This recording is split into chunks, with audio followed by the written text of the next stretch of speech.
Welcome back to my channel Souji's kitchen. ఈరోజు మనం carrot fry ఎలా చేసుకోవాలో చూద్దాం. బాండి పెట్టుకొని 4 టేబుల్ స్పూన్స్ ఆయిల్ యాడ్ చేసుకోండి. ఆయిల్ హీట్ అయిన తర్వాత జీలకర్ర, ఆవాలు, శనగపప్పు, మినపప్పు వేసుకొని ఫ్రై చేసుకోండి.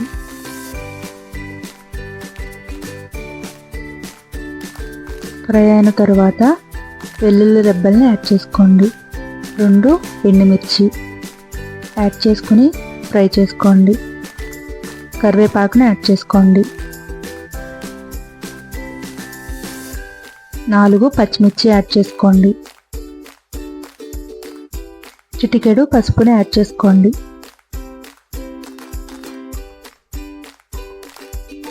పావు కిలో క్యారెట్ ముక్కల్ని యాడ్ చేసుకొని బాగా మిక్స్ చేసుకోండి.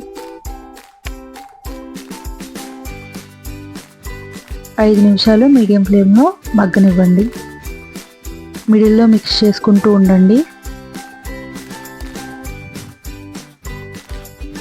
100 గ్రామ్స్ కొబ్బరి ముక్కలు తీసుకొని గ్రైండ్ చేసుకోండి. కొబ్బరి తురుము అవైలబుల్ ఉంటుంది అనుకున్న వాళ్ళు కొబ్బరి కోరుకునైనా యాడ్ చేసుకోవచ్చు. నాకు ఆ ఫెసిలిటీ లేదు కాబట్టి నేను మిక్సర్లో గ్రైండ్ చేసుకుంటున్నాను. 1 టేబుల్ స్పూన్ సాల్ట్ని యాడ్ చేసుకుందాం.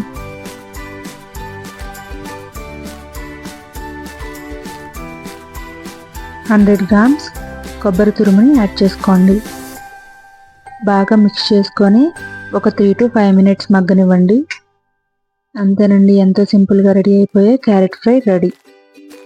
మీరు ట్రై చేసి ఎలా ఉందో కామెంట్ చేయండి. Thanks for the watching. Subscribe to Souji's kitchen.